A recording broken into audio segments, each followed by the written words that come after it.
We are hearing introduction to SRIMAD BHAGAVATAM, and now it is about Gaur Lila, because Chaitanya Mahaprabhu is the pure practitioner and preacher of Bhagavad Dharma. So we heard that Chaitanya Mahaprabhu ordered Nityananda Prabhu and Haridas Thakur first. You should go to every door and request them. You beg from them like a sannyasi, sadhus. They will beg. He said, you don't beg rice, money, dal, these things. No, you beg them. They should chant holy name because they belong to Krishna. Krishna is our father, mother, beloved, everything is Krishna, so you worship him. So they went, they were preaching, and one day they came across Jagai Madai, very sinful, and you know this lila happened. Then finally Mahaprabhu, when he heard that they hit Nityananda Prabhu and blood was coming out, he wanted to kill them. Then Nityananda Prabhu said, no, in this avatar, we will not kill the demons, but we will only kill demoniac mentality in them. So then they told to Mahaprabhu that Jagai actually stopped Madai to hit Nityananda again. So immediately Mahaprabhu was pleased because he did this service for Nityananda Prabhu, and immediately he gave him prem. Then, seeing his brother Jagai having prem, then Madai also, his heart was changed and he regretted, and he also wanted, he came to Mahaprabhu, he said, no, you committed offense to Nityananda Prabhu, you have to go to him and beg for forgiveness. Then you can get. Then Mahaprabhu also told to Nityananda, you should bless him. You forgive him and you should bless him. So then Madai also got prem, and they were both pure devotees. They became immediately without sadhana, because that is kripa siddhi. That is very rare, but it is possible. Then Mahaprabhu told them, you should not commit any sins anymore. Then they said, no, we will not. I will take all your sins, but you have to promise me you will never commit any sins again. They said, we promise, we will not do. Then Mahaprabhu wanted to show that it is actually true. His body became totally black, Mahaprabhu's body, and Advaita Acharya was attracted. He said, oh, now you look like Krishna. So very black.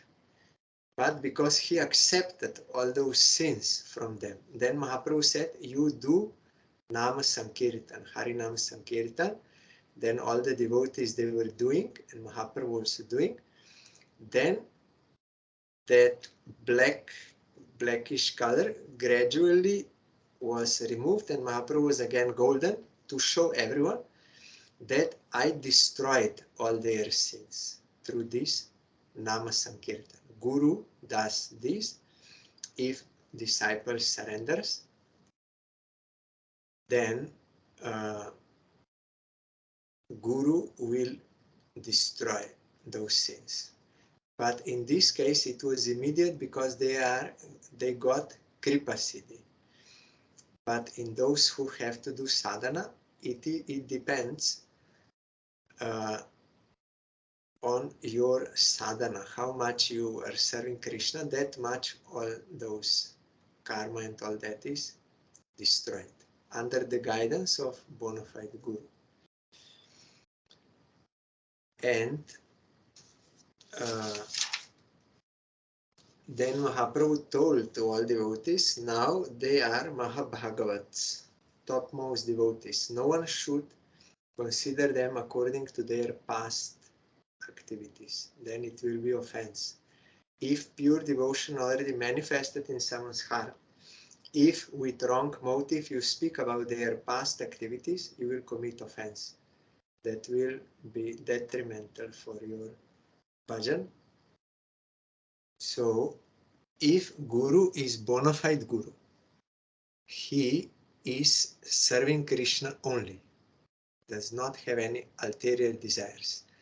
So he will accept those jivas who have sukriti and have firm faith in Krishna, and they are willing to follow process of serving Krishna. So to such people, to such jivas, fortunate jivas, Guru will give initiation and engage them in the service of Krishna.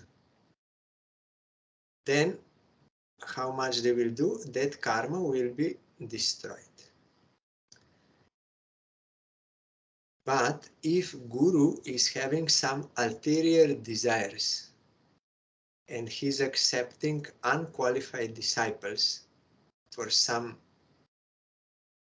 other purposes, then if those disciples will commit some sins, then those sins will be transferred to Guru and he will have to suffer for that. But in case Guru does everything right, then he will not suffer even if his disciples they go on doing sins, because he did not do anything wrong. Disciples will have to suffer. And that transfer which is happening is gradual, and the Guru by his own bhajan he destroys that. But if Guru is not doing bhajan, then he will be ruined. And if he takes unqualified disciples and they will commit sins, then he will be responsible.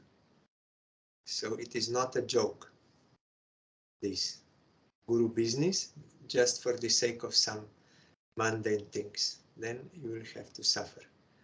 But if someone is real servant of Chaitanya Mahaprabhu, on his order, he is helping jivas to engage them in the service of Krishna, then he is doing the best service to Mahaprabhu, best service to Krishna, if he does this sincerely for the satisfaction of Krishna only. So here they must take shelter of Lord Chaitanya Mahaprabhu and after spiritual initiation thus refrain from those things which are prohibited in the Shastras. The prohibitory rules are dealt with in the Lord's teachings to Srila Rupa Goswami. Jivahingsa, Kapatata, all this we were hearing in Rupa Goswami. Duplicity, violence to other animals, intoxication, and they are listed there. That one has to give up. During his householder life, the Lord did not display many of the miracles which are generally expected from such personalities, but he did once perform a wonderful miracle in the house of Srinivas Thakur while Sankirtan was in full swing. He asked the devotees what they wanted to eat, and when he was informed that they wanted to eat mangoes, he asked for a seed of a mango, although this fruit was out of season. When the seed was brought to him, he sowed it in the yard of Srivas, and at once a creeper began to grow out of the seed. Within no time, this creeper became a full-grown mango tree, heavy with more ripened fruits than the devotees could eat. The tree remained in Srivas's yard, and from then on, the devotees used to take as many mangoes from the tree as they wanted. Everything is possible by omnipotent Supreme Lord. He made all these physical laws, and he can change also at any time. He made this decision that it takes time from seed, the tree will grow with proper conditions, and after some time there will be fruits like this. He decided. He can also decide otherwise. He can make anything, whatever he likes. We cannot decide, and it is also not automatic. Buddhists, they think everything is automatic. No one is decided. It is like this. All laws are there. Karmic laws, everything is there. It is like this. No creator. But it is not correct. He decided, and he can also change whenever he likes. Any physical law he can change. The Lord had a very high estimation of the affections of the damsels of Brajabhumi for Krishna, means gopis, and in appreciation of their unalloyed service to the Lord, once Sri Chaitanya Mahaprabhu chanted the holy names of the gopis instead of the names of the Lord. At this time, some of his students, who were also disciples, came to see him, and when they saw that the Lord was chanting the names of the gopis, they were astonished. Out of sheer foolishness, they asked the Lord why he was chanting the names of the gopis and advised him to chant the name of Krishna. The Lord, who was in ecstasy, was thus disturbed by these foolish students. He chastised them and chased them away. The students were almost the same age as the Lord, and thus they wrongly thought of the Lord as one of their peers.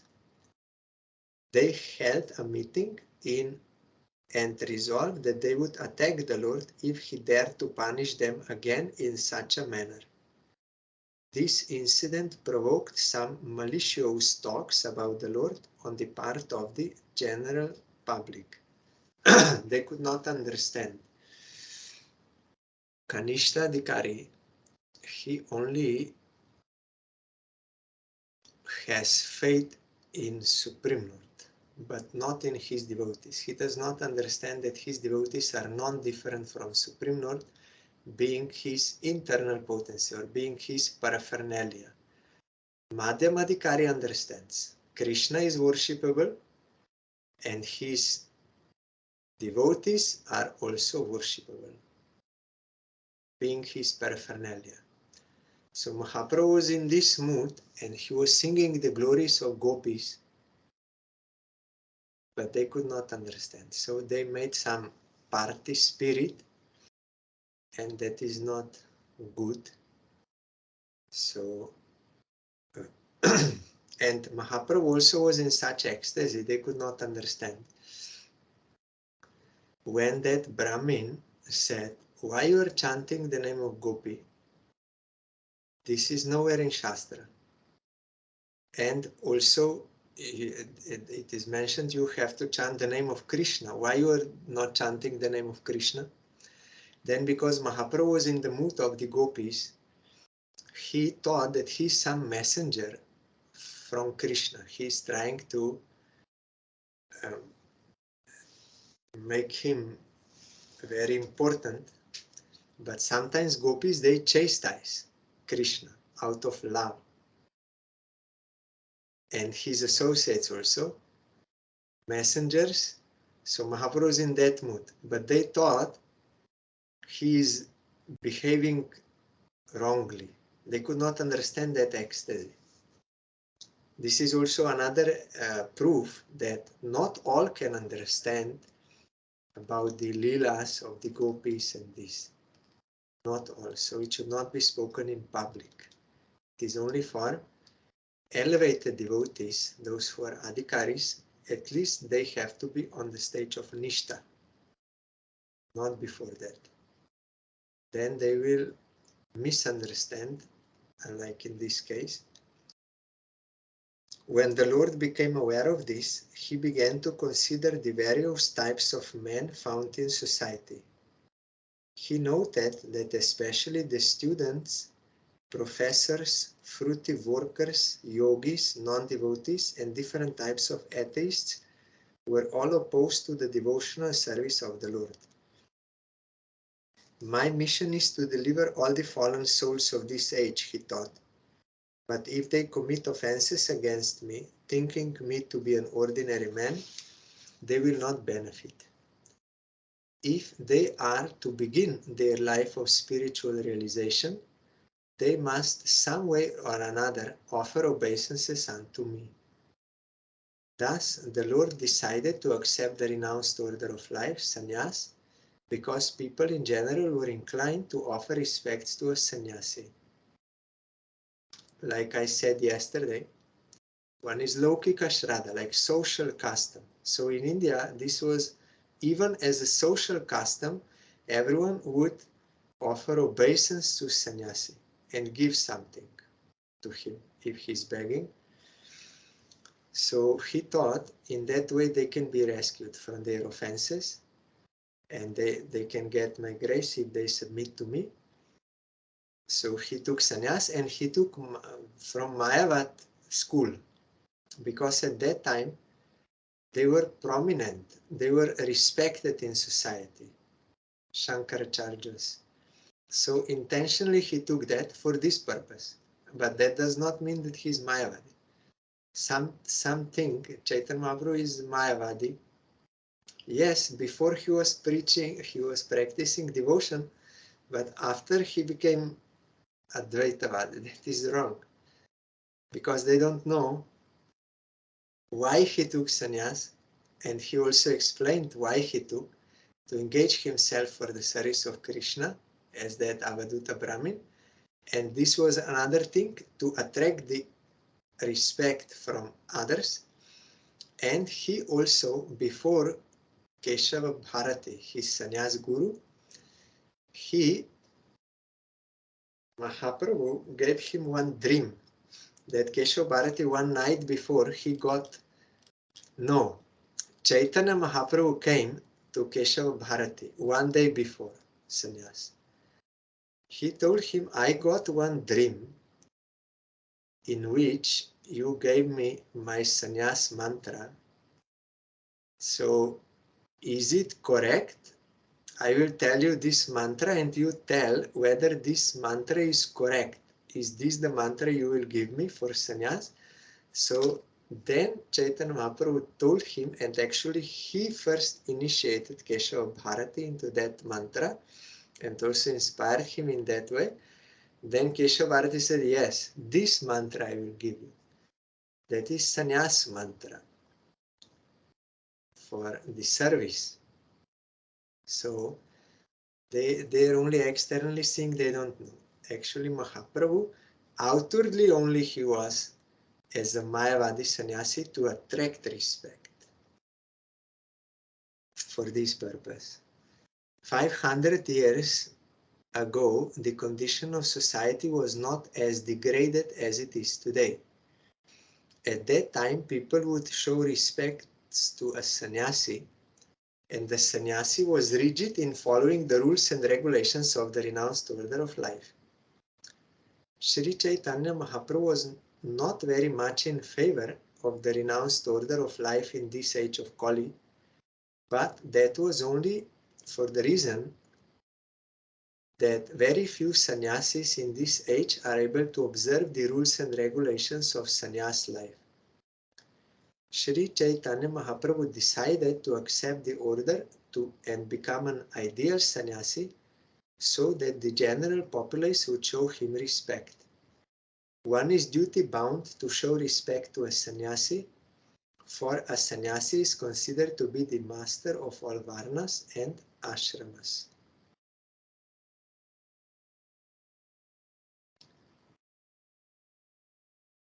That yes, that will later come. While he was contemplating accepting the sannyas order, it so happened that Keshava Bharati, a sannyasi of the Mayavadi school and a resident of Katwa in Bengal, visited Navadip and was invited to dine with the Lord. When Keshava Bharati came to his house, the Lord asked him to award him the sannyas order of life. This was a matter of formality.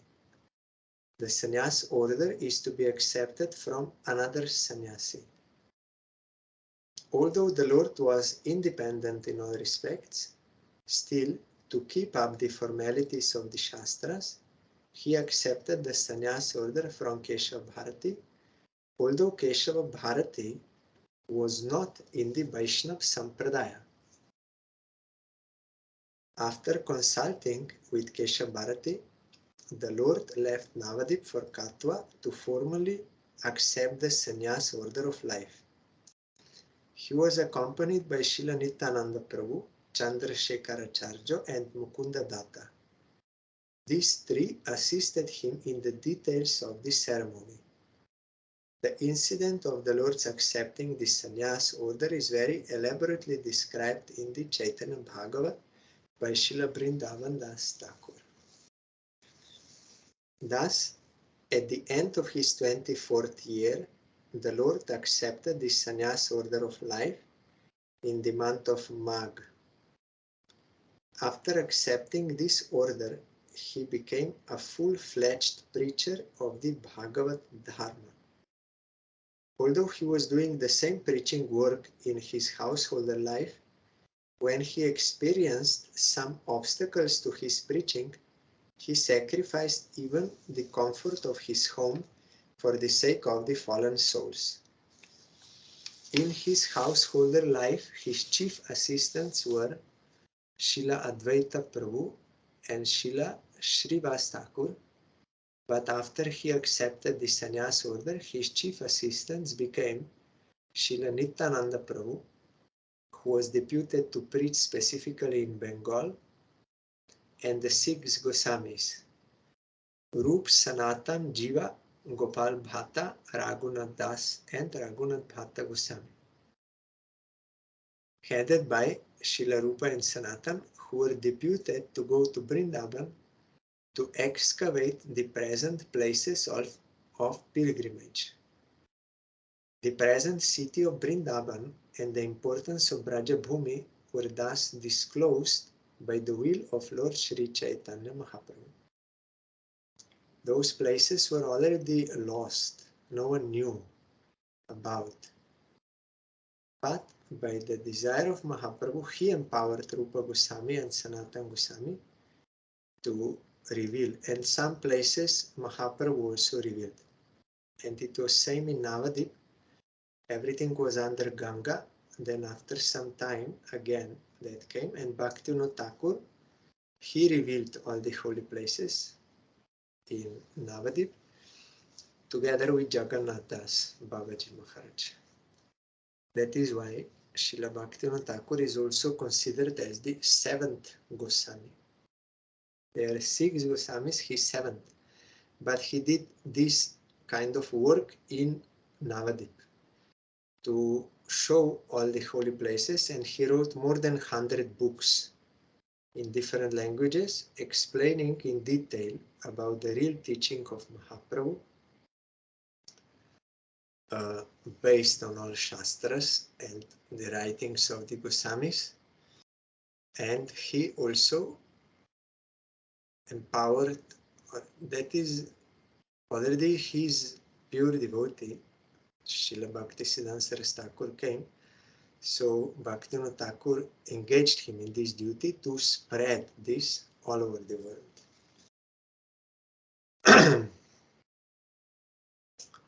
The Lord, after accepting the sannyas order, at once wanted to start for Vrindavan.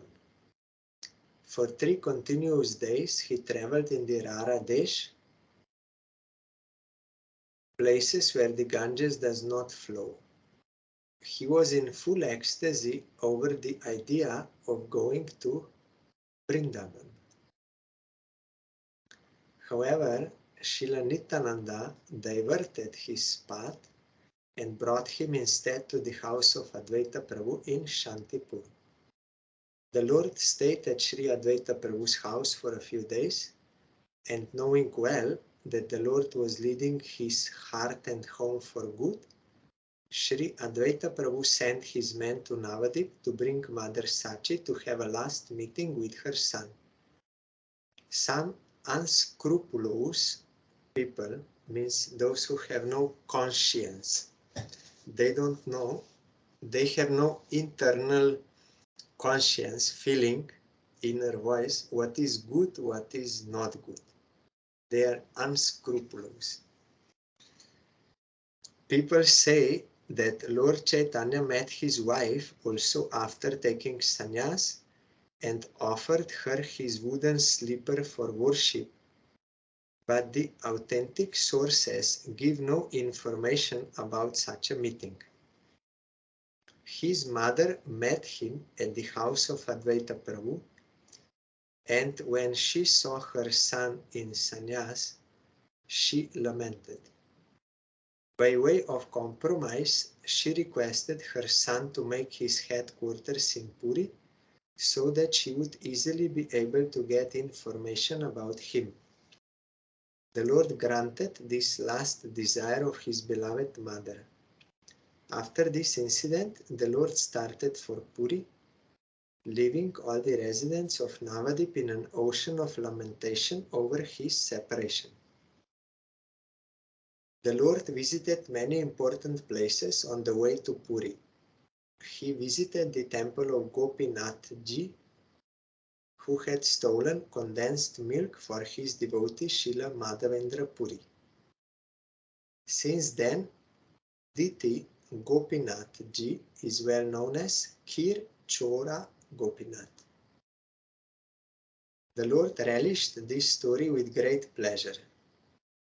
The propensity of stealing is there even in the absolute consciousness, but because this propensity is exhibited by the absolute, it loses its perverted nature and thus becomes worshipable even by Lord Chaitanya on the basis of the absolute consideration that the Lord and his stealing propensities are one and identical. It is for the good of all. That is the point. That is his lila, and it is for the good of all. It is not any selfish, harmful activity, but it is his lila. He wants to satisfy those devotees in this way.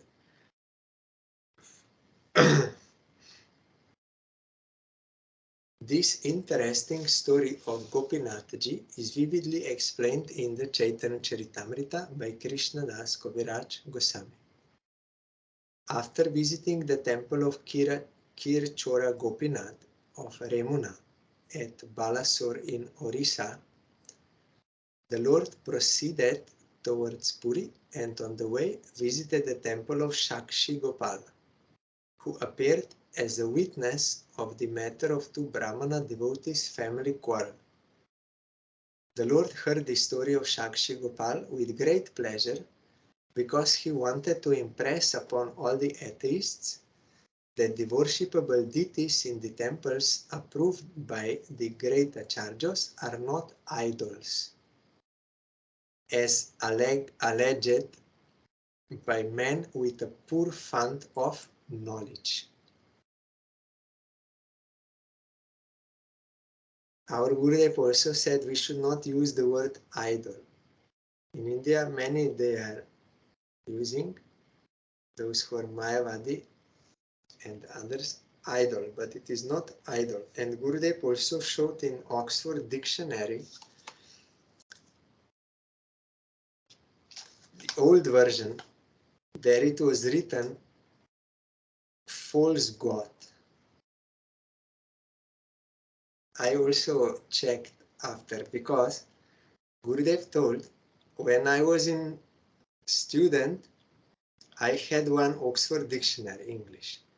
So there you will find that meaning that this is object of excessive devotion and false god and these things.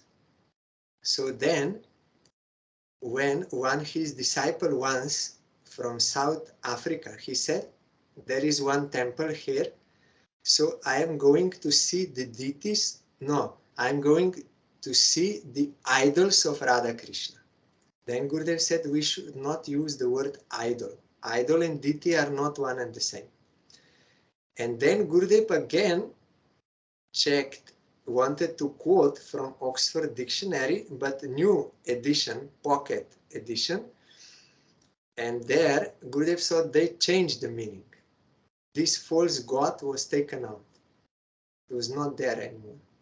Only object of excessive devotion and some other meanings, but they put out. So I also have one Oxford dictionary here. I checked in this, what I have, also false god is there in idol. So idol means you imagine something, like Brahman accepted some form.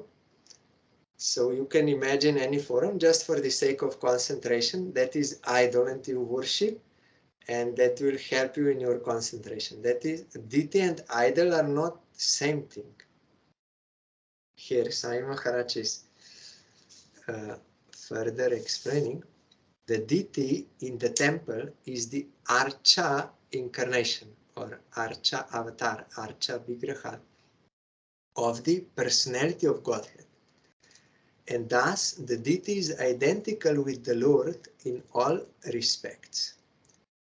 He responds to the proportion of the devotee's affection for him. In the story of Shakshi Gopal, yes. So deity, in some other place also I read from Srila Bhaktivedanta Swami Maharaj, that there is post office there. If you bring your letter there, then they will accept and send. But it is the same if you put in authorized mailbox there by the post, authorized mailbox. If you give there, it will be same, because that will be given to that post office, it will be accepted. So like that, one is Krishna in Leela, you can serve, they are serving, devotees, they are serving that. And another is, he appears in this world in the form of deity. If you serve this deity, it will be the same as service of Krishna, because this is Krishna. So only this principle, not that this deity will then offer to there, this principle, because if you use some example, not all the points are always encompassed. But you have to understand what is the point, that it is the same. If you give letter to authorized mailbox, or if you give directly to post, it will be same effect. Like that, if you serve Krishna in Vrindavan, or if you serve Krishna as deity, it will be same. Krishna will accept that service. It's not different. But it must be bona fide deity. Krishna must appear in the form of that deity. Not all deities are bona fide. That was also shown by Chaitanya Mahaprabhu's personal associate, Abhiram Thakur. He had that power that if there was any fake Vaishnava, he was putting tilak and tulsi mala and chanting with japa mala, but inside he's not actually Vaishnava. He only taking this dress to beg money and for respect and like this. But he's not actual Vaishnava. So if Abhiram Thakur would give dandavat to him, that fake Vaishnava will die. Such power he had.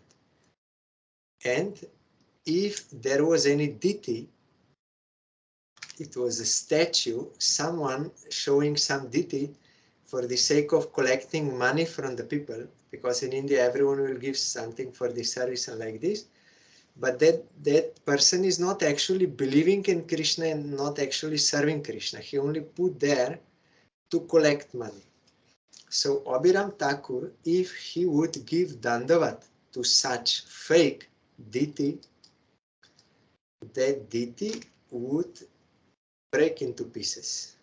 Such was his power.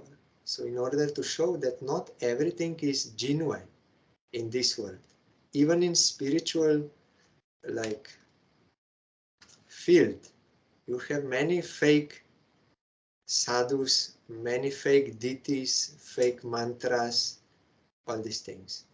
So he made such pastime to show that if deity is not real deity, Krishna is not accepting that forum and not accepting service, then that will not be worshipable deity.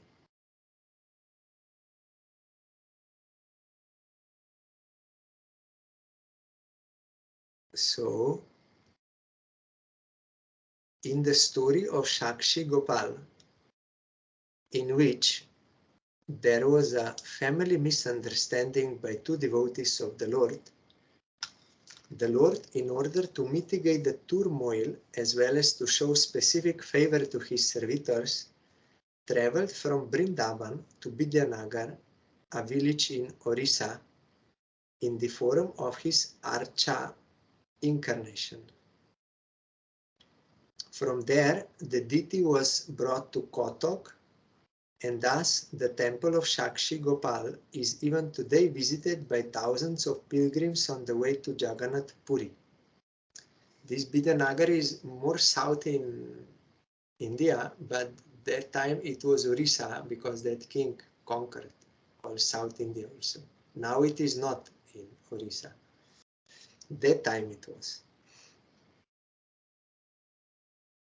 So then to Kotok, and then thus temple of Shakshi Gopal is even today visited by thousands of pilgrims on the way to Jagannath Puri. For some time he was staying in Jagannath Puri temple also. Then he was brought to this place where he is now. That is some few stations before you reach Puri. The Lord stayed overnight there and began to proceed towards Puri. On the way, his sannyas rod was broken by Nityananda Prabhu. The Lord became apparently angry with him about this and went alone to Puri, leaving his companions behind.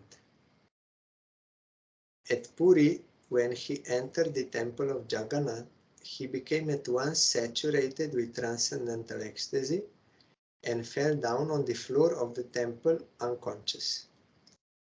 The custodians of the temple could not understand the transcendental feats of the Lord, but there was a great learned Pandit named Sarvam Bhattacharya who was present, and he could understand that the Lord's losing his consciousness upon entering the Jagannath temple was not an ordinary thing. Sarvam Bhattacharya, who was the chief appointed Pandit in the court of the king of Orissa, Maharaj Prataparudra, was attracted by the youthful luster of Lord Shri Chaitanya Mahaprabhu and could understand that such a transcendental trance was only rarely exhibited, and only then by the topmost devotees who are already on the transcendental plane in complete forgetfulness of material existence. Only a liberated soul could show such a transcendental feat, and the Bhattacharya, who was vastly learned, could understand this in the light of the transcendental literature with which he was familiar. He therefore asked the custodians of the temple not to disturb the unknown sannyasi. They wanted to beat him. But Sarvam Bhattacharya said, no, don't disturb. This is not some wrong thing. He asked them to take the Lord to his home so he could be further observed in his unconscious state. The Lord was at once carried to the home of Sarvam Bhattacharya, who at that time had sufficient power of authority due to his being a Sabha Pandit, or the state dean of faculty in Sanskrit literatures.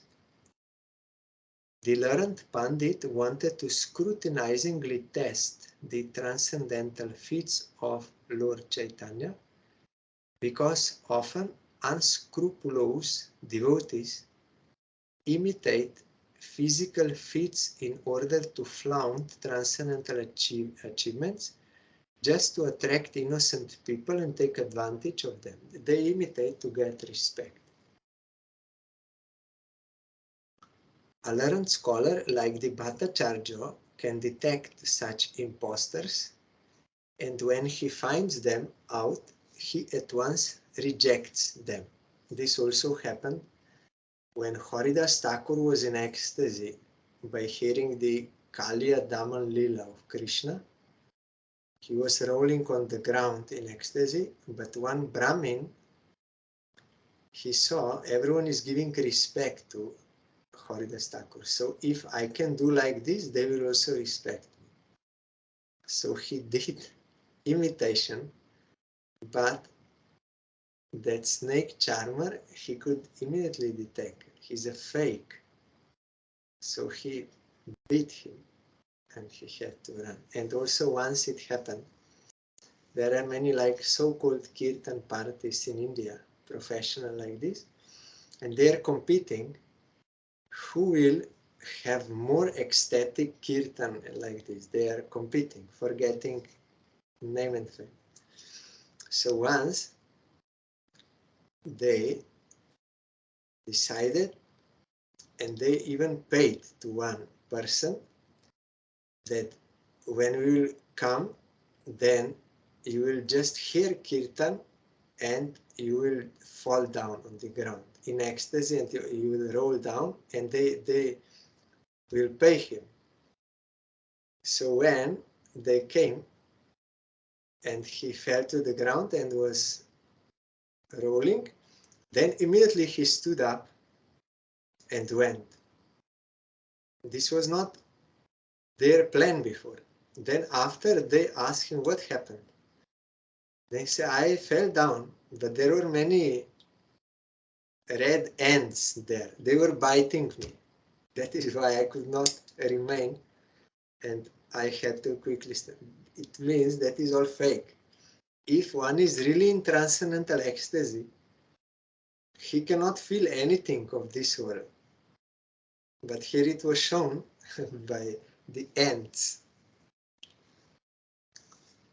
In the case of Lord Chaitanya Mahaprabhu, the Bhattacharya tested all the symptoms in the light of the Shastras, like when Gaur Govinda Sai Maharaj, on the day when our Parangurudev disappeared, same day, when he was in Mayapur, in ISKCON, he fell unconscious in ecstasy. But no one could understand. They thought he is sick. So they called many doctors, and doctors checked, and they could not find any cause why this is.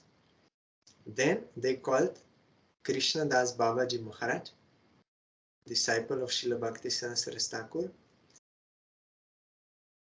to see him. Then Krishna Das Babaji Maharaj came and he observed and said, yes, no, this is not any disease. Maharaj is in transcendental ecstasy. He will come out when he will come out. So you don't disturb anything. So it took some time, I think 14 days or something, he was like this. But Krishna's Baba said, no, you don't worry. Because one real devotee can recognize the symptoms of another real devotee. If I don't know some language, how I can understand that that person is speaking good that language or not? I cannot, I have no capacity. Like that, only devotee can recognize devotee, and advanced devotee can recognize symptoms of advanced devotion in some another. So here, Bhattacharya was learned in all Shastra. He knows.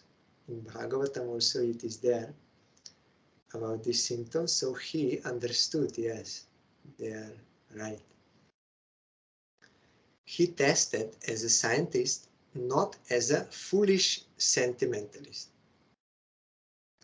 Foolish sentimentalists, they will believe anything they see. Yes, oh, he's such a great devotee, he's doing. But it should be carefully examined, not sentimental foolishness. He observed the movement of the stomach, the beating of the heart, and breathing of the nostrils. He also felt the pulse of the Lord and saw that all his bodily activities were in complete suspension. When he put a small cotton swab before the nostrils, he found that there was a slight breathing as the fine fibers of cotton moved slightly. Thus he came to know that the Lord's unconscious trance was genuine, and he began to treat him in the prescribed fashion. But Lord Chaitanya Mahaprabhu could only be treated in a special way. He would respond only to the resounding of the holy names of the Lord by his devotees. This special treatment was unknown to Sarvam Bhattacharya because the Lord was still unknown to him. When the Bhattacharya